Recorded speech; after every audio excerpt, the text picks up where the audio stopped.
High, welcome to my YouTube channel.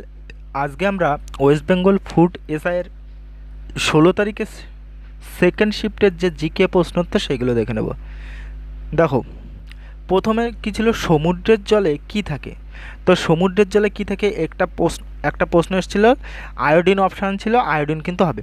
তারপরটা ছিল APJ Abdul Kalam. কে ছিল এপিজে আব্দুল কালাম? একজন ভারতের বিজ্ঞানী ছিল। তারপরে দশম শিখ গুরুর নাম কি? তার শ্রীরামপুরের ত্রয়ী।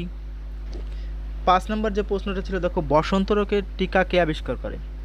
6 নম্বরের প্রশ্ন কি, পৃথিবীর 3 ভাগ জল এবং 1 ভাগ স্থল, কথাটি সত্যি না মিথ্যে? এরকম একটা প্রশ্ন ছিল। তারপরের প্রশ্ন দেখো, বেরি রোগ কোন ভিটামিনের অভাবে হয়? তা বেরি রোগ হয় কোন ভিটামিন? ভিটামিন বি1 এর অভাবে।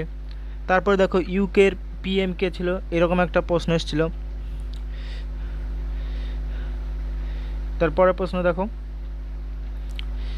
বলেছে শান্তিস্বরূপ ভাটনগর পুরস্কার কিসের সাথে সম্পর্কযুক্ত? তারপরে অ্যাসকারবিক অ্যাসিড নিচের কোন ভিটামিনের বিজ্ঞানসম্মত নাম? তারপরে ইউএনের সিকিউরিটি কাউন্সিলের যে স্থায়ী সদস্য, প্রশ্নে ছিল যে নিচের কোনটি স্থায়ী সদস্য নয়? জাপান অপশানে ছিল, সেই জাপান হবে। ঠিক আছে। পরেরটা দেখো, কালাজ্বরের টিকা কে আবিষ্কার করে? তারপরে বাঘাযতীন নামে কে পরিচিত? বাঘাযতীন নামে। ভারতের প্রথম সাধারণ নির্বাচন কত সালে হয়? তারপরটা হলো ইস্ট ইন্ডিয়ান কোম্পানি দেয়ালি লাভ করে কত সালে? ইস্ট ইন্ডিয়ান কোম্পানি দেওয়ানি লাভ করে কত সালে? 1764 সালে। তারপরটা দেখো, ভারতের প্রথম সাধারণ নির্বাচন কবে হয়েছিল?